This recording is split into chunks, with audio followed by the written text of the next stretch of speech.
la place donc de l'étoile. Ici, on ne peut pas l'expliquer, nous autres ou les autres, peut-être la science qui va venir. Maintenant, on comprend pourquoi Allah Azza wa Jal jure pas de l'étoile. Il parle donc de la place de l'étoile. Et les savants, ils nous disent que les places que vous voyez, l'étoile qu'on voit maintenant, ne sont pas des étoiles. C'est simplement leur place. Quand on sort dehors maintenant, l'étoile, tu vois l'étoile? Ben, il parle de l'étoile. Ça fait des milliards d'années qu'il est parti de là. C'est simplement sa trace qu'il a laissée là.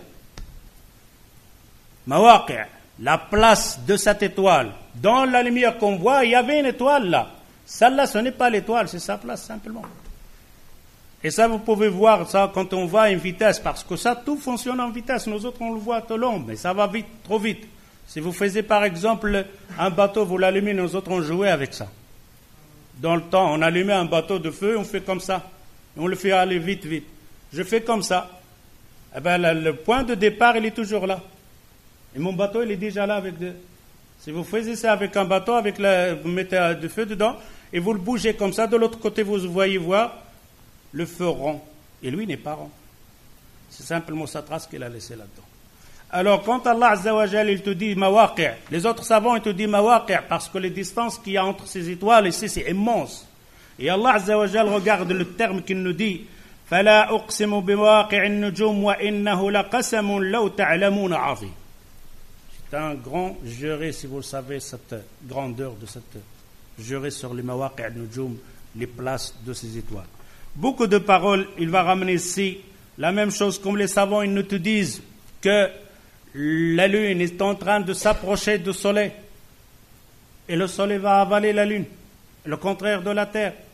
Allah Azza wa Jal dit dans le sourate encore ici فإذا برق البصر وخسف القمر وجمع الشمس والقمر. Qu'est-ce qu'il y a dit ça? Alors ici il y a beaucoup donc à dire sur ça, qu'on est en train donc d'approcher maintenant pour voir. Encore, on va fonctionner au point de vue de raison. On ne va pas encore placer au Coran et le Hadith. Non. On va passer à la parole transmise, mais jugée d'après la raison. Pas parce que je suis musulman ou quoi que ce soit. On va passer à cette science, donc, de la parole transmise, et on va la mettre dans al-mijhar, on va la regarder au point de vue de la raison. Si la raison accepte cette parole transmise, on la prend. Si la raison n'accepte pas cette parole transmise, on ne l'accepte pas. Peut-être il va se dire, qu'est-ce qu'il raconte Abou Shayba? On va rejeter le Coran ou quoi? Non, le départ de tout ça, c'est quoi? C'est la raison. Allah Azza wa Jal va juger les gens parce qu'ils ont une cervelle. S'il est fou, il va le juger? Non. S'il est petit, il va le juger? Non. Pourquoi il le juge? Parce que il a raison de réfléchir, analyser. Et nous autres, on va analyser, réfléchir avec la raison cette parole transmise. Et on va parler d'ici d'un savant, un savant canadien. C'était quelqu'un bien connu, le docteur Miller. Docteur Miller, lui, son travail, c'était quelqu'un qu'il est en train de faire rentrer des musulmans, les faire sortir de l'islam pour rentrer dans le christianisme. Car c'est un catholique de premier degré, docteur Miller. Alors, qu'est-ce qu'il va faire, lui? Il a dépensé beaucoup d'argent, beaucoup de travail, se déplacer dans des pays musulmans, etc., pour prouver que l'islam, ce n'est pas une religion. Ils parlent musulman. Ils doivent sortir de l'islam et embrasser le catholisme ou le, je ne sais pas, le protestantisme ou l'autre religion. Mais il a vu que ça ne fonctionne pas aussi facile que ça. Il trouve que ça ne fonctionne pas aussi facile que ça.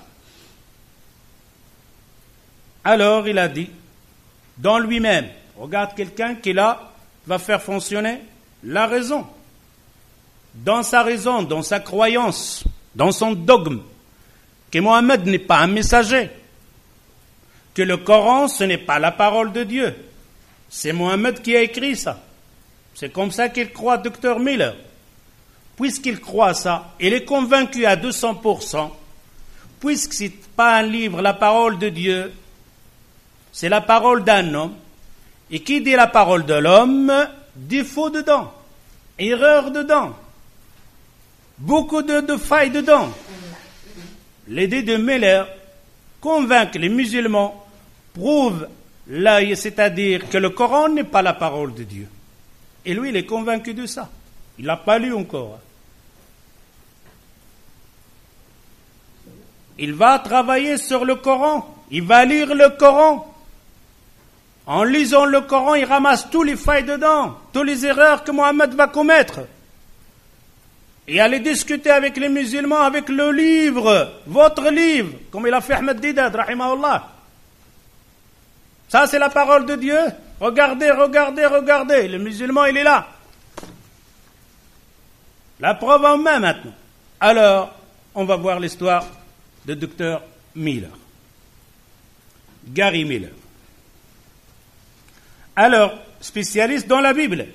La Bible reconnue. Il le connaît bien, très bien. Il fait des conférences mondiales sur la Bible.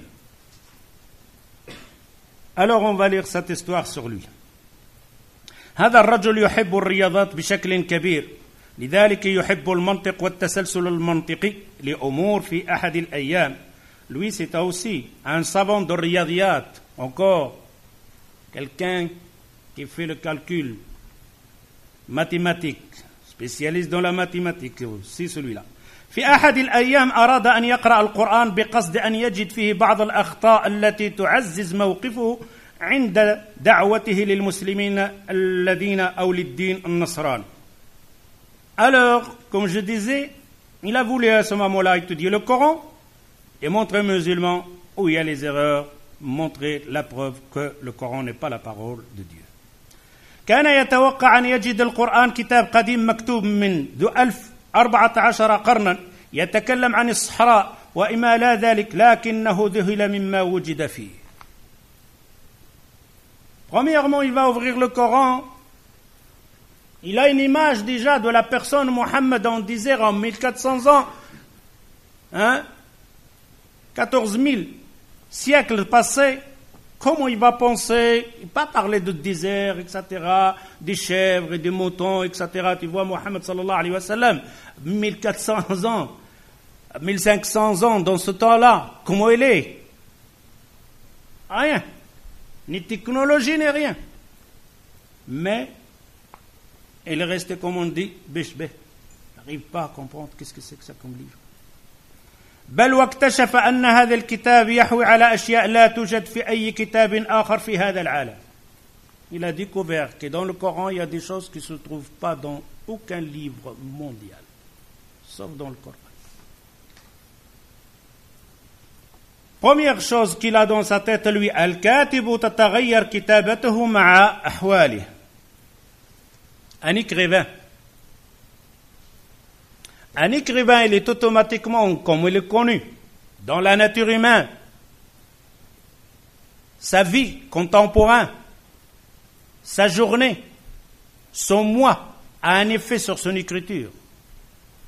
Un écrivain, quand il écrit, quand il a 20 ans, si vous lisez son livre qui est écrit quand il a 50 ans, 60 ans, ce n'est pas le même terme. Ce n'est pas le même dialogue. A changé. Un écrivain qui écrit une histoire et ce jour-là, sa maman, elle est morte. Vous allez le ressentir dans son écriture ce mois-là. Un écrivain qui a été emprisonné, vous allez ressentir cet emprisonnement, cette haine dans ce livre. Un écrivain, il change, il écrit d'après comment il est. Il est à l'aise, vous allez voir les choses, le monde, il va écrire les arbres, des fleurs, des tulipes, etc., etc., des maladies, il n'y a rien, on l'a fait frapper, on l'a volé, vous allez voir le monde en noir, des pines, etc., etc., dans son livre, dans son histoire de ce jour-là, et ainsi de suite. Alors, En cherchant dans l'histoire de Mohammed sallallahu alayhi wa sallam, qui a écrit ce livre, le Coran, il n'y a pas de doute que la vie journalière, sa vie dans son temps-là, va avoir un effet sur son écriture. On va le trouver là, dans le livre, dans le Coran. كان يتوقع أن يجد بعض الأحداث العصيبة التي مرت على النبي صلى الله عليه وسلم مثل وفاة زوجته خديجة رضي الله عنها أو وفاة بناته وأولاده لكنه لم يجد شيئا من ذلك.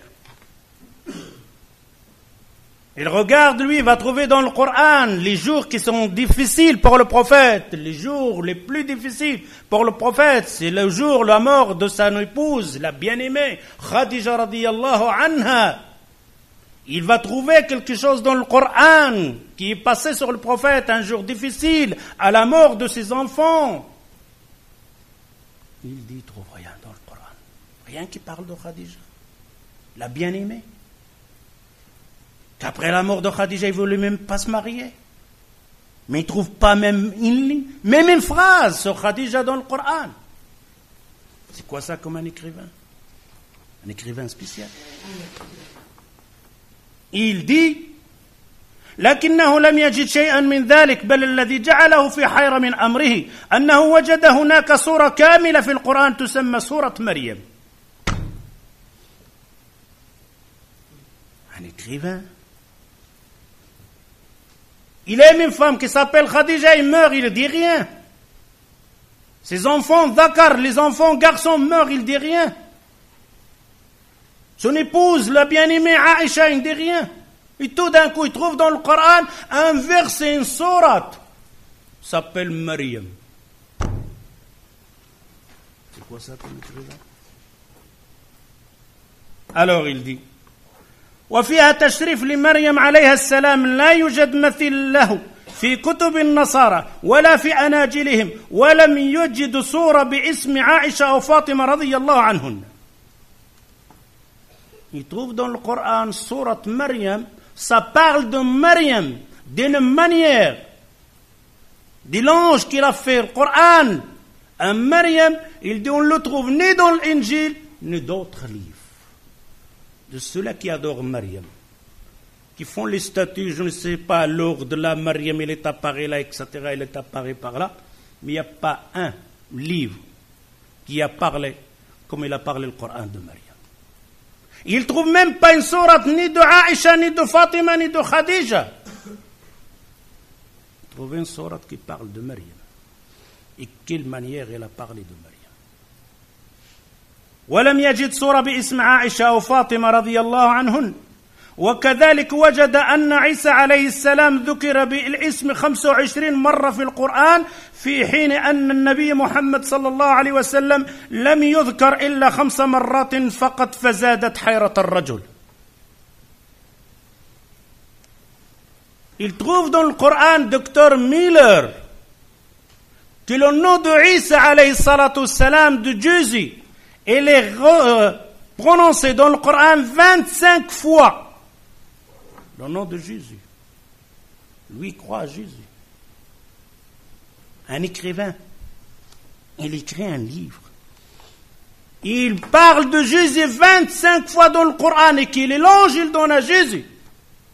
Il n'y a pas une parole dans l'évangile équivalent à ce qui est venu dans le Coran. Il trouve le nom de Mohammed n'a pas dépassé 5 fois.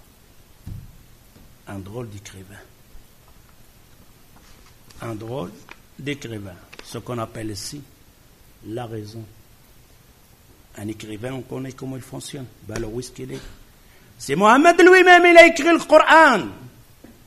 Et qu'il ne parle donc de Maryam, il ne parle pas de Khadija, ni Fatima, ni Aïcha, les femmes qu'il a aimées. Et qui parle de Isa 25 fois, et qui parle de lui-même 5 fois.